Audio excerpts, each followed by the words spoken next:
আসসালামু আলাইকুম। আমরা একটা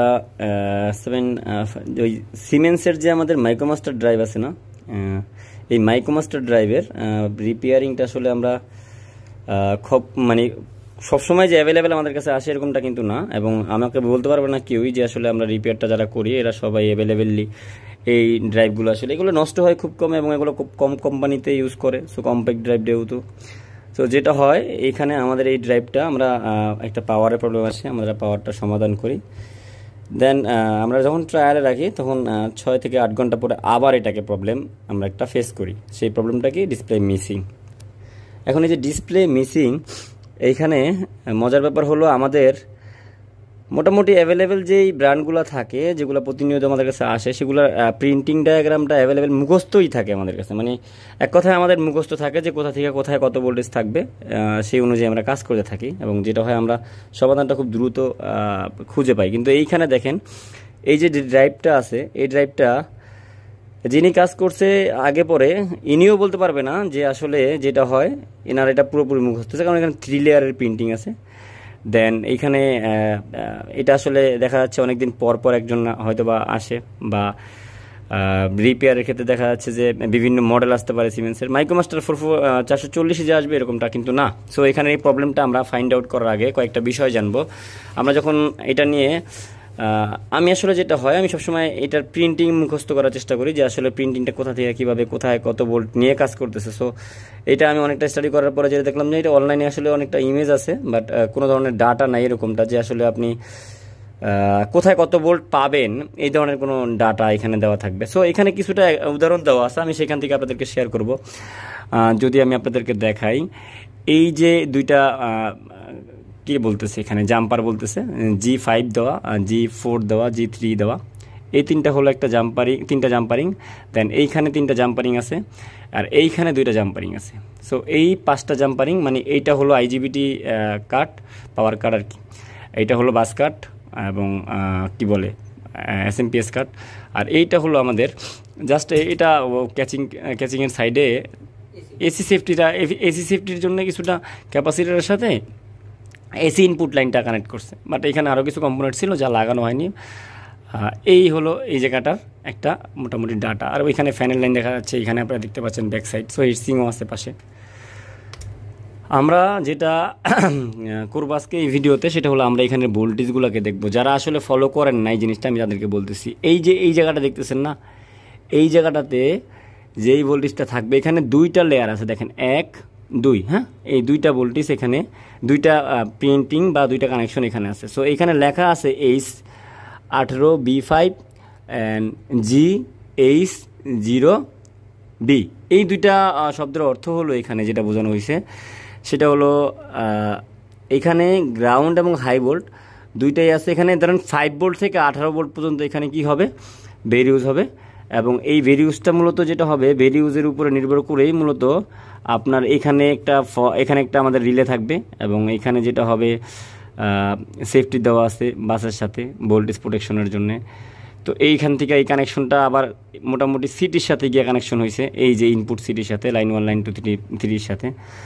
আর এইখানে 2টা রেজিস্টার দেওয়া হয়েছে, এই রেজিস্টারের মাধ্যমে যেটা করা হচ্ছে সেটা হলো এই ভোল্টেজের সাথে কম্পেয়ার করা হচ্ছে। এখানে 6টা কানেকশন আছে, যা একটা হলো BT0 ভোল্ট, একটা হলো BTP 15 ভোল্ট আর BTN 15 ভোল্ট। মানে এখানে বলা হচ্ছে যে 0 ভোল্ট এবং পজিটিভ 15 ভোল্ট এবং নেগেটিভ 15 ভোল্ট, মানে এখানে 2টা ভোল্টেজ আছে। সো এইটাও সেম ওয়েতে এখানে এভাবেই বলা আছে। তার মানে আপনি ভোল্টেজগুলো এভাবে চেক করতে হয়, যারা কাজ করেন তারা চেক করে নেবেন। সো এইখানে যেটা আছে সেটা হলো সেম ওয়েতে 18 ভোল্ট দেওয়া আছে, এই প্রত্যেকটাতে 18 ভোল্ট করে থাকবে, 18 ভোল্ট প্লাস এবং মাইনাস। এই যে এখানে লেখা আছে দেখেন BUE বেস। এখানে যে ভোল্টেজগুলো আছে এগুলো হলো আমাদের ওই যে কি বলে আমরা যে 3 ফেজ কাপলারে যে ভোল্টেজটা পাই ওইটা কন্ট্রোলিংয়ের জন্য IGBTকে। আর এইখানে যে ভোল্টেজগুলো আছে সেগুলো যদি আমি দেখাই আপনাদেরকে, সেখানে আছে ডিসি, আচ্ছা এখানে আছে ডিসি এনাবেল 1, মানে ডিসি এনাবেল 1 ফলো করবেন। দেন আছে পজিটিভ 5 ভোল্ট, দেন আছে কি আছে in x in relay. Okay, x in relay এটা দিয়ে কি বোঝাচ্ছে আমি বলতেছি, আমি এটাকে একটু এটা ওকে। তারপরে যেটা আছে সেটা হলো 12 ভোল্ট প্লাস, এবং তারপরে যেটা আছে সেটা সরি এরপরে যেটা ছিল সেটা হলো 24 ভোল্ট প্লাস, ইউ 24 ভোল্ট। হ্যাঁ, এরপর হলো ইউ 0 ভোল্ট প্লাস 0 ভোল্ট, এবং তারপর আছে পি 6 ভোল্ট আর 5 ভোল্ট। ওকে, এবং লেখা ছিল এস 24 ভোল্ট, এবং ছিল এম, যেটা সিমেন্সের ভাষায় বলা হয় মাইনাস ভোল্টেজ। সো এই কয়েকটা ভোল্টেজ এখানে আছে, 1টা 2টা 3টা 4টা 5টা 6টা 7টা 8টা 9টা, এখানে 9টা স্টেপে 9টা জাম্পারিং করা আছে। সো এই ভোল্টেজগুলো আপনারা চাইলে এটা খুলেও দেখতে পারবেন বা এখান থেকে তাকায়ও দেখতে পারবেন। এখন এইখান থেকে যেটা হচ্ছে এটা হলো আমাদের এসএমপিএস কোন পার্টটা, ধরেন এই পার্টটা থেকে আসে এসি ইনপুট থেকে সেফটিজ, এখানে বিভিন্ন চেকিং, এই বিষয়গুলো এখানে ফলো করতেছে বাসের জন্য। আর এইখানে যেটা হলো সেটা হলো এই যে আমাদের যে কি বলে চপার ভোল্টেজটা আছে, এই ভোল্টেজটা আউটপুট থেকে আবার সে ডিসপ্লে ছাড়াও বিভিন্ন জায়গাতে পৌঁছাচ্ছে, এবং এখানে কমিউনিকেশন কাপলার বি আছে। সো এইখানে আবার 6টা কি আছে আমাদের, এই 3টা হলো মূলত আমাদের আইজিবিটিকে সুইচিং করার ট্রিগারিং করার জন্য, আর এখানে 3টা আমরা জানি এটা নেগেটিভ থাকে, নেগেটিভ ট্রিগারিংয়ের জন্য। আর এইখানে একটা থাকে, এটা হলো আমাদের ওই যে সিটির জন্য আর কি, সিটি হিসাবে কাজ করে, অনেক সময় পাওয়ার সাপ্লাই প্রোভাইড করে। এটা একটা প্রিন্টিং দেখে আপনাকে বুঝতে হবে, এখানে সিটি আছে 2টা, আউটপুট সিটির জন্য এখানে 2টা দিয়ে দেওয়া হয়েছে, এবং এইখানে আবার ইনপুট সিটির জন্য ব্যবহার করা হয়েছে, এবং ইনপুট সিটির জন্য আবার কাপলার ব্যবহার করা হয়েছে। মোট কথা এখানে 5 ভোল্টের রেগুলেটর আছে। সো এরপরে যেটা হলো ডিসপ্লে পার্টে চলে গেছে, এবং এখানে ডিসি বাস ভোল্ট প্লাস মাইনাস, আর এইখানে ইউভিডাব্লিউ। ওকে, সো এই জিনিসগুলা এইখান থেকে আপনাদের জানা খুবই দরকার, এই জন্যে যে এই ধরনের ভোল্টেজগুলো অনেক সময় আপনার জন্য খুবই গুরুত্বপূর্ণ, কারণ আপনাকে কাজ করতে হলে এই ভোল্টেজগুলোকে নিয়েই কাজ করতে হবে, এবং স্টেপ বাই স্টেপ আগাইতে হবে। ঠিক আছে, তো আমরা এইটার ভিডিওটা আপনাদেরকে দিব যখন সমাধান সহকারে আপনাদেরকে যে ভিডিওটা আমরা দিয়ে থাকি, সেই ভিডিওটা আমরা নেক্সট ইনশাল্লাহ দিয়ে দিব। আর আগে যেই সমাধানটা ছিল সেটার ভিডিওটা আমরা দিছিলাম, তবে ওইটা আসলে আমরা এখানে কাজটা দেখাইনি কি প্রবলেম ছিল, কারণ স্মল প্রবলেম ছিল।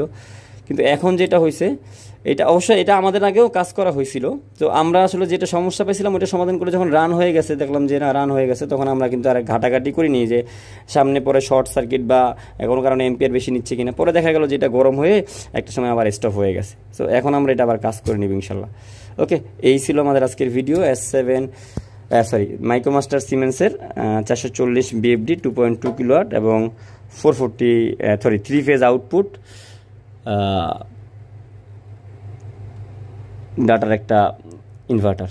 ওকে, দেখা হবে নেক্সট ভিডিওতে। আল্লাহ হাফেজ। যারা এখানে বিভিন্ন ডাটা বা আইসি সম্পর্কে জানতে চান তারা আমাদের ওয়েবসাইটে গিয়ে ভিজিট করে এগুলো সবই পেয়ে যাবেন। আমরা আস্তে আস্তে এগুলো সবই আপনাদেরকে দিব, প্রত্যেকটা জায়গার মানে আইসি নাম্বার, কারণ একটা আইসি নাম্বারের গুরুত্ব আমি খেয়াল করেছি অনেক বেশি হয়ে থাকে, এবং অনেকে আমার থেকে এই সাপোর্টটাও কিন্তু নেয় যে আইসি নাম্বারটা কত ভাই একটু প্লিজ দেন। তো আমার কাছে স্পেয়ার অনেক সময় কাস্টমারের জিনিস থাকে বা আমাদের জিনিস থাকে, আমরা যেটা করি ওখান থেকে একটু নাম্বারটা বলে দিই। কিন্তু যদি এই নাম্বারটা আপনি না পেতেন বা না পাওয়া যায়, তখন জানা যায় কি আসলে রেজিস্টারের ভ্যালুটা বা ওই ক্যাপাসিটারের ভ্যালুটার জন্য আসলে সে কতটা বিপদে আছে রিপেয়ার জানার সত্ত্বেও। ওকে, ভালো থাকবেন সবাই, আল্লাহ হাফেজ।